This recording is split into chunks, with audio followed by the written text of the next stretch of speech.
This podcast is made possible by supporters like you. Mahalo. And by Atlas Insurance Agency, Hawaii's largest professional agency, helping Hawaii navigate insurance solutions since 1929. More at atlasinsurance.com.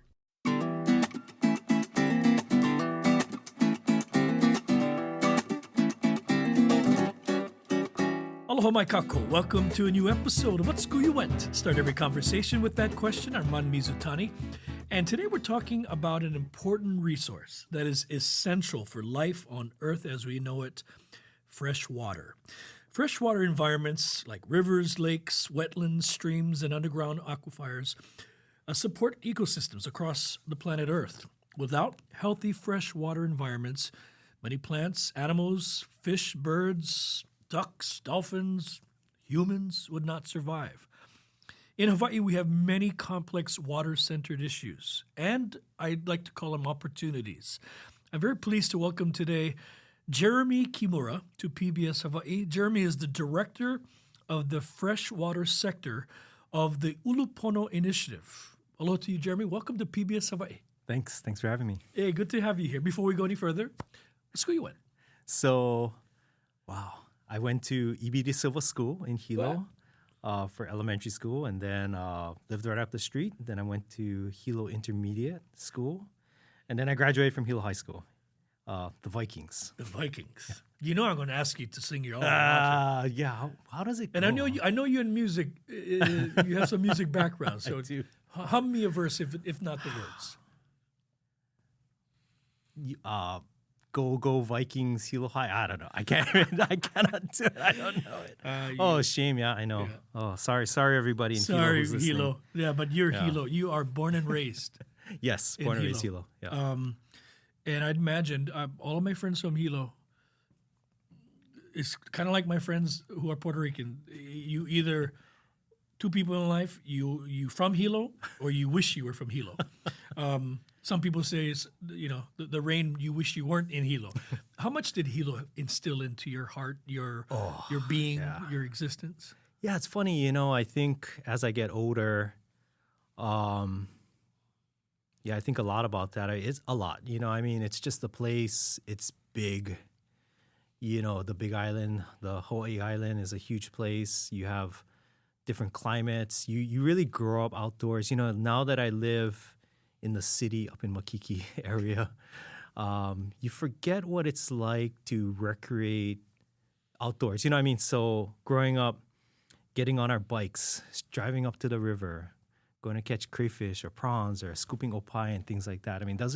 That's where you spent your free time, right? So I think that impressed on me a lot. Like, one, I think it gave me an idea of, or it impressed on me the sort of constantness of the natural environment around me, and the awesomeness of it, the vastness of it, and you can go from Hilo Bay all the way up to the top of Mauna Kea, and you see so many different things and the places and stuff, and also just the wildness of these open spaces, So I think all that really, I didn't realize it at the time, but I think it really led me to want to do some type of career in natural resource management or studying it in science or something like that. But yeah, I think it a lot. And also I think Hilo, even though it's a big town, I think it's the largest town geographically. It's the largest zip code in the state. It's still a small place. Everybody knows each other, right? So you kind of get this community feel, right? A lot. And somebody's uncle is always taking you fishing, or you're doing stuff with other people. It's like these social networks that people used to talk about are still there, like, around church or some kind of, exchange club, or, these like different clubs, right? They're still there and they're still strong, and this neighborhood feel is still there. So you kind of get that as you get older about like the value of community, I think, is a real part of it. Yeah. Well said. Totally can understand what you're saying. and you speak of the generations, even though the vastness of Hilo is huge, but it is very much, everybody knows your name. It's kind of like being at the Cheers bar, right? Norm. And also on the resources side, that is an island that offers you just so much. Obviously, it's the youngest of islands. It's continuing to grow.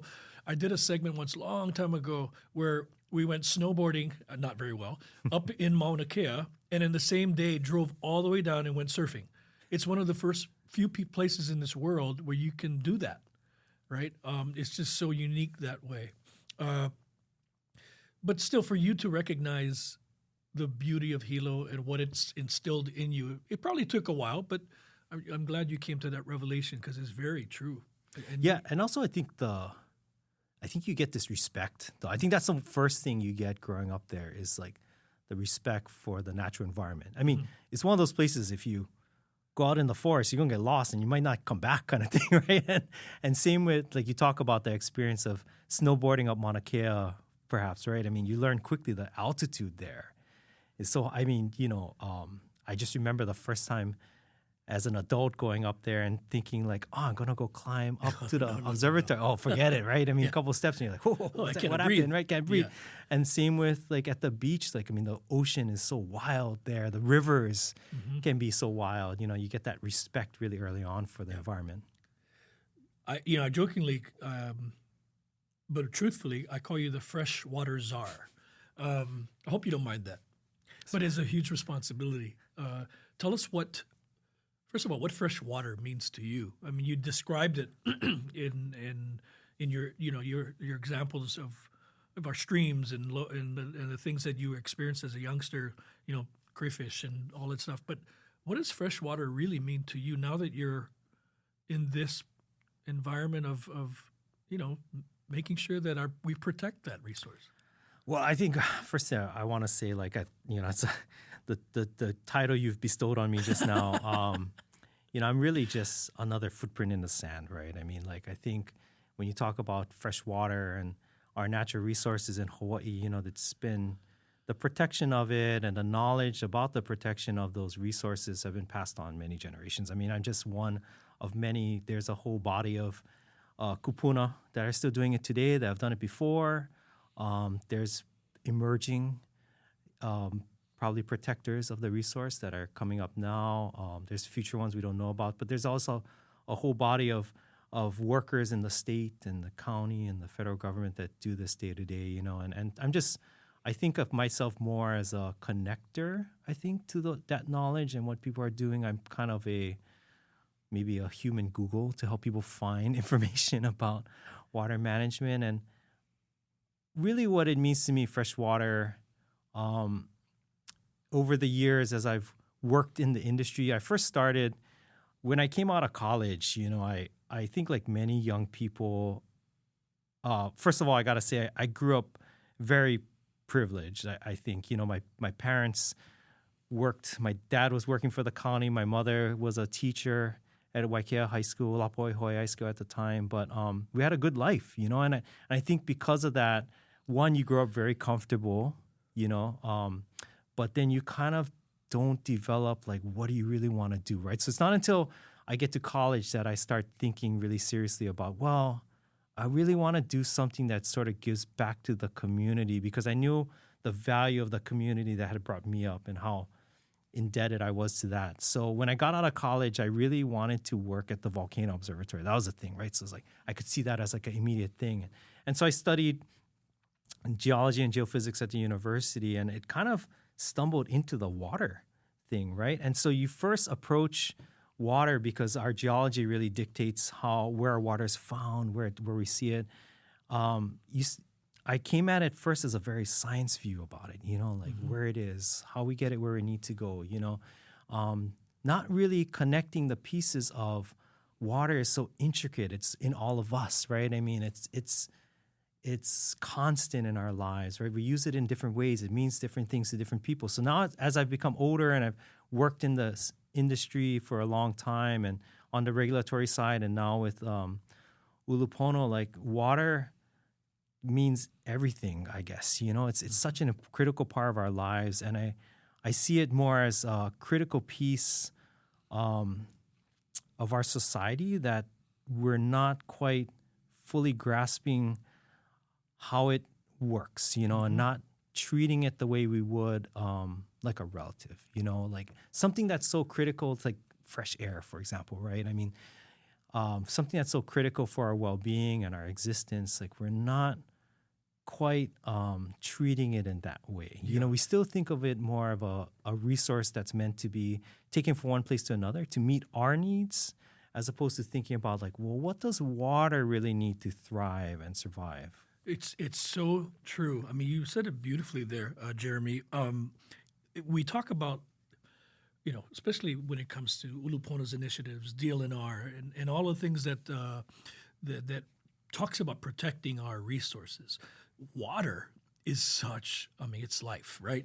You know, I looking at some of the research about how basic need it is, not just for human life, but agriculture, farming, and it should be a fundamental right for all humanity to have fresh water. Not the case, though. Not the case. And even in Hawaii, maybe we take that for granted. Some of us do. I mean, you know, ask a farmer how vital water is. Ask a Maui farmer how vital water is. Yeah. Ask Maui residents in Lahaina how vital water is. Water is life. Yeah, no, I think that's a, you know, you hit it on the head, the nail on the head there. I think with that, you know, it's interesting you brought up farmers, right? I mean, farmers are, I don't know, I'd say they're some of the most practical people you meet, you know, and they are looking at the resource. They're sort of like our eyes on the resource in many ways. And I'm not just talking about, you know, I'm talking about all kinds of farmers, you know, whether it's lo'ikalo or, you know, you could be growing seed corn or something like that, you know. Maybe that's a bad example, but, you know, I mean, all types of farmers are really watching the land, they're watching the resources, and they know immediately. They see it right there. And I think, too, water is one of those things, you have it until you don't, right? And for whatever reason, there's been this pervasive idea of the abundance of water, and we're not going to run out of it. And I think part of it was a little not really understanding where it occurs and how it occurs. But that idea of abundance is still ingrained in society, so we kind of use as much as we want, as opposed to like, and I'm not talking about everybody, but I think for most of us who have access to a water supply from the water utility, be it the Board of Water Supply or the county water department, we just turn it on, it's there. Yeah. We don't think about it, right? But if you're a family living on water catchment, let's say, you know, which is, you know, parts of Tantalus here or on the Big Island, you know, when there's a drought, you know, more water, and you're driving to fill up a tank, you know, you're going someplace and filling up. I mean, it's a big deal for a lot of people still yet. It's real. It's very real. You know, I went to talk about privilege, but I did have an opportunity to check a bucket list item off, and I went to Santorini in Greece. They don't have water. So they have water trucks that come to people's homes every single day, and they fill up, you know, their whatever catchment systems they have. I was like, wow, how does that even work? You know, you take it for granted. It's one of my biggest pet peeves is when I see people wasting water. It drives me nuts. And you can ask my neighbor, who probably will tell you a couple of stories that I was like, are you kidding me? What are you wasting your water for? And I, you know, went in that space when I probably shouldn't have. I kind of overstepped my boundaries on that. But I think we need to, police ourselves sometimes and say, hey, malama i kawai is very real. You got to take care of it because it's not going to always be there. Right. You know, I mean, no, that's a good point. I mean, I think people, first of all, I'll say that, you know, our regulatory agencies, their bodies, that's really their job, right? To make sure that we don't run out of water. So just for a quick background, you know, the State Commission on Water Resource Management, it's their job to come up with what's the sustainable amount of water we can use. That means the amount of water that we can use from the resource without impairing it. And so they do that by studying things like the rainfall patterns. They work really closely with the U.S. Geological Survey to get estimates of how much water is recharging into the ground, right?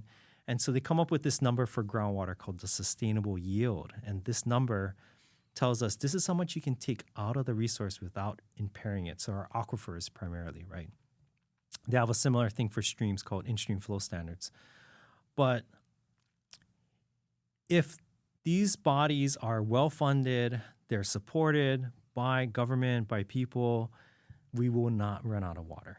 You know, that's the thing that people should understand and these agencies are not well-funded. They're not well-supported. They're understaffed for the most part.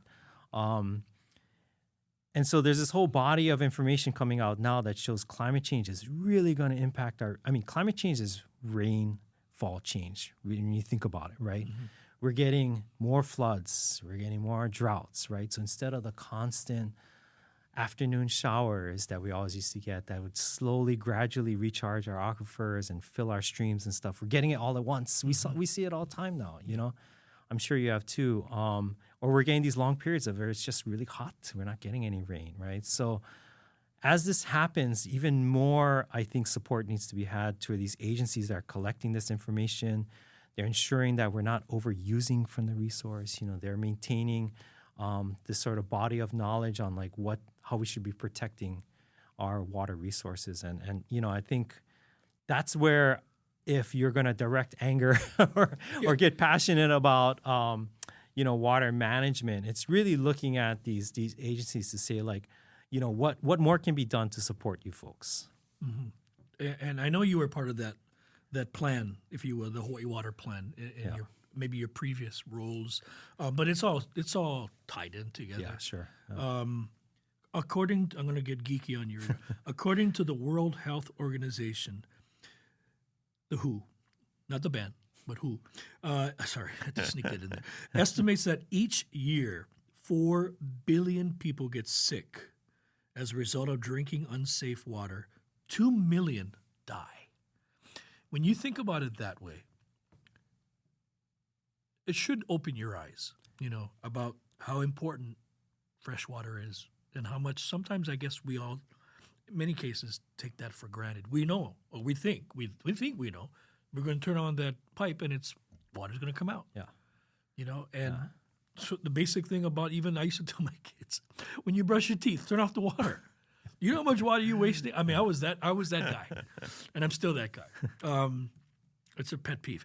Every leak, everything that you do, right? So you being the freshwater czar, and I don't mean that in a trying to be comical, but I bet you that's how you feel sometimes. That you know all the science you've learned, and you're applying that now, and that you go to work every day with the thought of making a difference that way. It's got to be fulfilling. I mean, you talk about you wanting to be in a life and industry to give back. Well, you're giving back in a big time. Yeah, I mean, you're right. It does. I think any job you do, at some point it gets hard. Sure. And you got to have some motivation to like get up in the morning and get out the door, other than just to pay the bills, right? And it helps to have a job where you feel like you're giving back. It also helps to work with good people, I think. You know, and when I was lucky when I worked for many years at the Commission on Water Resource Management, I had good people I worked with. You know, everybody there. It's quite a tearful departure when I left. And at Ulupono too, I think I definitely work with a lot of good people that work hard with you and support you. But, you know, you bring up a lot of good points. It takes a lot to get fresh water to your home. You know, people don't realize that, one, from taking the water out even before the water comes out of the ground or the stream to get to your house, you know, there's this regulatory body at the State Department of Health and the State Commission on Water Resource Management who are ensuring that use is sustainable, that the resource is still protected, and all these things can occur, like that water is still maintained for things like the environment, traditional and customary Hawaiian rights, you know, domestic needs, water for Department of Hawaiian Homelands, those kind of things, and that's safe when it gets to your house, right? And then there's the whole water department that's taking that water out of the resource, but they're testing it, right? They're making sure their pumps work. They're making sure you're getting good pressure to your home. So it's a whole bunch of people. So when you turn that water on, right, you're at the end of the chain of a very big thing. So I tell a lot of like folks that's how you take it for granted. Don't think about Ola Ikawai, water is life, and Malama Ikawai, right? I mean, those are kind of abstract thoughts that like, duh, yeah, water is important for life and we should care for it. But think about all the people that it took to get that clean water to your home. And maybe that's more of a thing. And then the other thing I will say about, you mentioned the pollution side of it and people die from it. I mean, we can have all the water in the world, but if it's dirty, you know, it's polluted, you know, what do we do? I mean, we gotta, I hope we did get a big wake-up call with what happened with Red Hill, where that water system was polluted, the Navy poisoned all these families, you know, and that should have been a wake up call for us. Like we still are almost kind of, could poison our huge drinking water source. Pearl Harbor area is one of the most productive aquifers in the state. It provides tons of water for like all of Oahu, basically. And we almost ruined that. We messed it up for good. And how do we clean up a poisoned drinking water aquifer? Mm-hmm. I don't know. It takes a lot, and so that should have been a big wake-up call because, man, water is so important. And so coming back to, working in it, in the industry, I think once you're aware of all the threats and the things that could go wrong, you got to have a good sense of humor because if not, like you kind of just gets dark. It gets dark really fast. I bet. Oh gosh, his name escapes me right now. Board of Water Supply. Ernie. Wow. Yeah. To see Ernie crying. At those press conferences. Hey, that's not only somebody who cares about what he does, but he cares about the community he serves. Yeah. There's many Ernies in this industry that cares for us in this water. And I think you're right. We have to malama them too. Yeah. Because without that and recognizing the work that they do, we'd be in a world of hurt. I think when we have these big, massive water main breaks, and all of a sudden, I don't have water. I got to go down to the, to go get some and then save some, and I use this for showering. And we experienced it during Hurricane Iniki and all the other natural disasters that we've been through on Kauai and other places. It's very real, very quickly when you have to conserve water to that extent, let alone to bathe in it, to cook in it, all of the above. Yeah. So this is it may be kind of a geeky subject, but I love it. I mean, it's who we are. Yeah, I mean, I keep thinking. I'm sorry, I'm not calling you a geek. No. But, I'll you are take a czar it. I'll take it. Well, I'll take it. Geek, nerd, dork. I'll take it. Try carrying one 5-gallon bucket. Oh yeah. Right. I mean, and that's how much some toilets use. The older toilets use 5 gallons of water per flush. And so I think back to when I was living in this like walk-up apartment, on Waiola Street, nice. 3rd story, no elevator, right? And then I forget, it was some hurricane time or something. Everybody was off, and then the water main broke by our house, right? So it's like, oh, shucks, So I call Board of Water Supply. They bring out the little water buffalo truck. Right. And I just remember carrying these. I was on the 3rd floor, right? Of course. Carrying 2 5-gallon buckets up, filling up the toilet, right? The toilet tank. And, that's one of those times where it's just like, my God, why do I have a toilet that uses 5 gallons of flush, and things like that. But, that's how much water we use just to get rid of our waste. 5 gallons, it's heavy, It's very heavy. Yeah. It's like you're doing arms every day. Yeah. What you doing today? Oh, core, yeah. Oh, I don't do legs. I run in the sand. Switch gears. And I'm just doing my research on you, Jeremy, and I've known much about you. You've dabbled in music. You've composed. You'll help compose a pizza chain song. Oh, wow. I mean, all the stuff's coming out right now. You can't carry a tune though. Well, I mean, I've again really lucky. Just been around people that in music, like I don't know what it is, but okay. So I'll say this to brag a little bit about Hilo High School. What other high school do you have 2 Nahoku Hanohano Award winners, MMA champion, and a Nobel Prize winning laureate? I don't know. Is there another school in Hawaii like that? I don't want to even go there. Yeah. Because that guy who's an MMA fighter would definitely step right in. No. I mean, I'll just say, Hilo High is it's just one of those, I mean, part of it is because it was one of 2 high schools in Hilo. Well, there's a third, St. Joseph. But like, wow.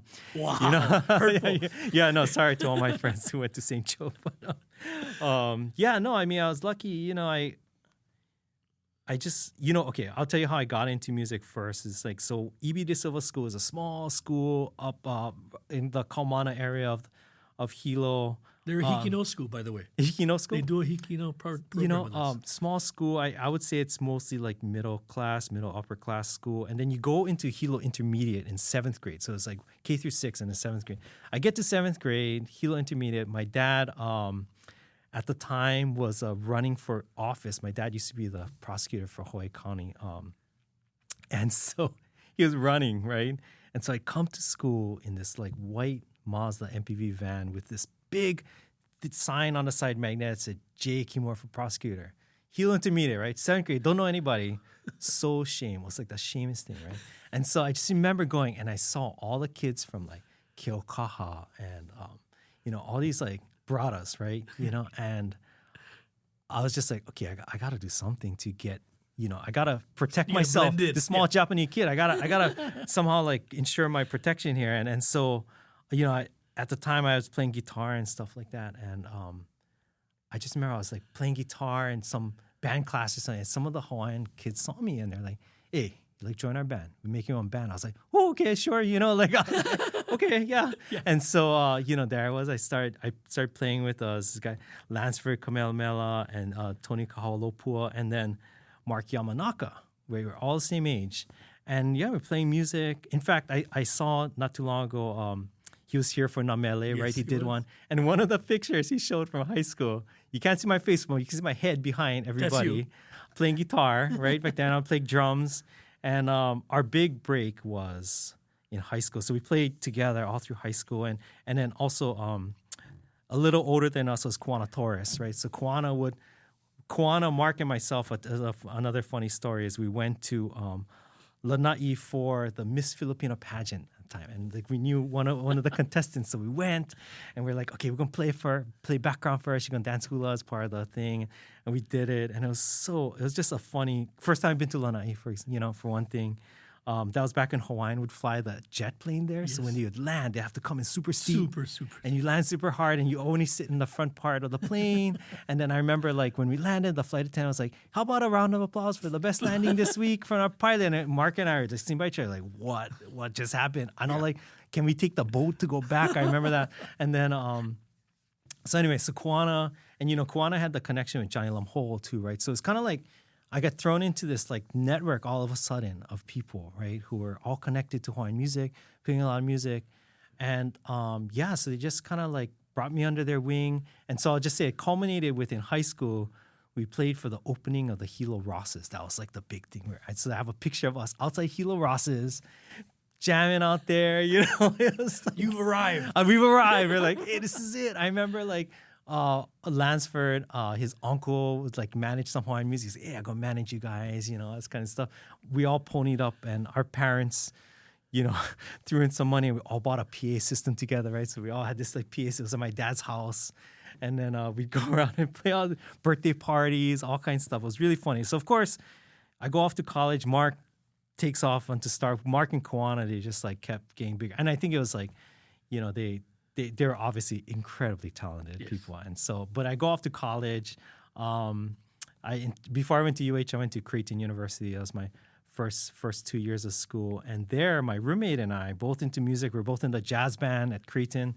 Our guitar teacher, I was playing bass in the jazz band, he's playing guitar, but our guitar teacher was this guy, Ron Cooley, and he was the guitarist for this group called Mannheim Steamroller. I had no idea who that was, right, at the time. I just remember like him talking about like, oh, we go on tour. And I'm like, what is this? Come down with us to the Home Shopping Network. We're going to play because Home Shopping Network was in Omaha and they would play for, they'd sell their music.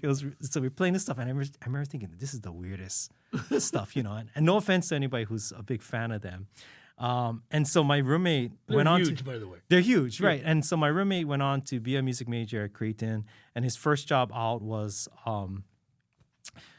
working for this, writing a jingle for, it was called Godfather's Pizza. It was like a Midwest pizza chain. Very familiar with it. Yeah. So, I didn't help, but we stayed in contact. He wrote that.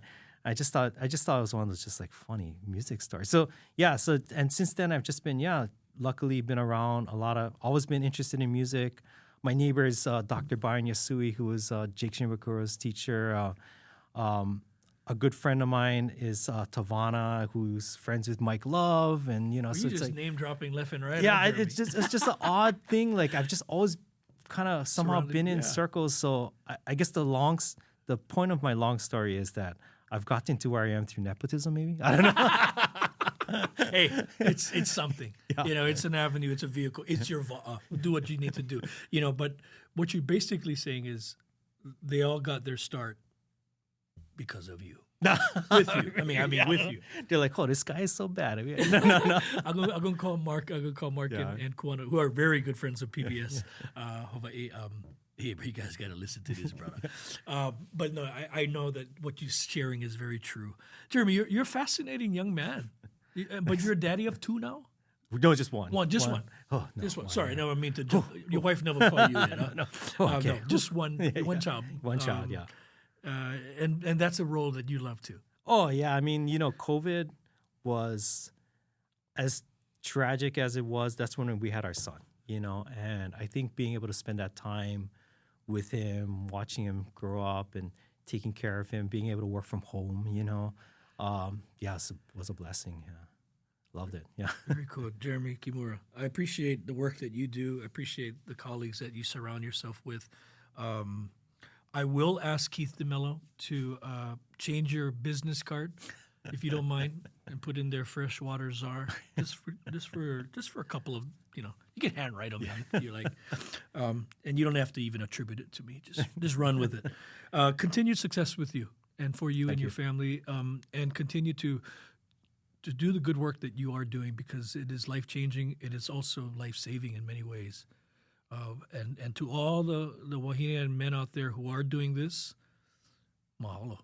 Thank you. Yeah, thank you for your work that sometimes most times gets unrecognized until you don't have, like you said.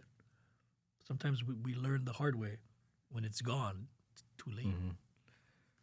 Yeah, I still remember all the things my paddling coach would tell me. If you're thirsty, it's too late. If you don't have water, it's too late. But we're not there. Sky's not falling. Yeah. Not with people like Jeremy Kimura. Freshwater Czar on the watch. Take care, brother. All right. Thanks Thank for you. stopping by. Mahalo nui for joining us, folks. Join us next week for another episode of What School You Went. Until next time, ahui ho. What School You Went is a PBS Hawaii production. Music by Taimane Gardner. If you enjoyed this episode, let us know on Facebook, Instagram, and Twitter, and tell your friends. You can find us on pbshawaii.org and everywhere you get your podcasts.